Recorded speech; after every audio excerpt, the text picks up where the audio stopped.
Iran war के कारण हुए एलपीजी क्राइसिस के बीच में एक राहत भरी खबर भारत के लिए आती हुई नजर आ रही है। मीडिया रिपोर्ट्स के अनुसार बताया जा रहा है कि भारत बहुत जल्द ही अंगोला के साथ में एक समझौता करने वाला है, जिसके तहत भारत को अंगोला से डायरेक्टली जो है एलपीजी की सप्लाई होने लगेगी। अब आप कहेंगे ये अंगोला क्या है? देखिए, अंगोला एक वेस्ट अफ्रीकन कंट्री है जो अफ्रीका की वेस्टर्न कोस्ट के ऊपर मौजूद है। वो अफ्रीका की 7th लार्जेस्ट कंट्री है। अब आप पूछेंगे कि अंगोला से ही क्यों एलपीजी खरीदने की सोच रहे हैं? वो इसलिए सोच रहे हैं, उसके दो फायदे हैं।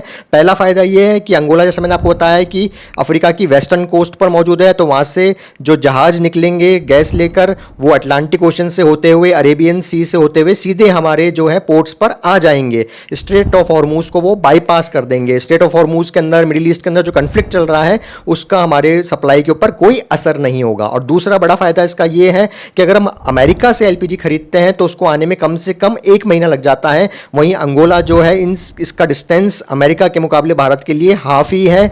तो 8 से 10 हज़ार किलोमीटर का डिस्टेंस बताया जा रहा है अंगोला से भारत तक का, और बताया जा रहा है कि 12 से 18 दिन के अंदर ही हमारे जहाज जो है एलपीजी लेकर अंगोला से भारत के पोर्ट्स तक पहुंच पाएंगे। वैसे भी मिडिल ईस्ट में इस समय हालात खराब चल रहे हैं। बताया जा रहा है कि ऑलरेडी अभी तक जितना नुकसान मिडिल ईस्ट में हुआ है नेचुरल गैस के रिसोर्सेज को, ऑयल रिफाइनरीज को, उससे ही बताया जा रहा है कि सालों लग जाएंगे सप्लाई को वापस से सुचारू रूप से चलने के अंदर। और स्ट्रेट ऑफ हॉर्मूज अभी बंद ही है, उसमें से कुछ कुछ जहाज ही पार हो पा रहे हैं। तो कब वहां से सप्लाई सुचारू होगी इसका कोई अंदाजा नहीं है। इसलिए बताया जा रहा है कि भारतीय तेल कंपनियां जो हैं वो अंगोला की सरकारी कंपनी सोनानगोल से जो है लॉन्ग टर्म एग्रीमेंट करने के बारे में भी बात करती हुई नजर आ रही हैं। आपकी इस खबर के बारे में क्या राय है, मुझे कमेंट करके जरूर बताइएगा।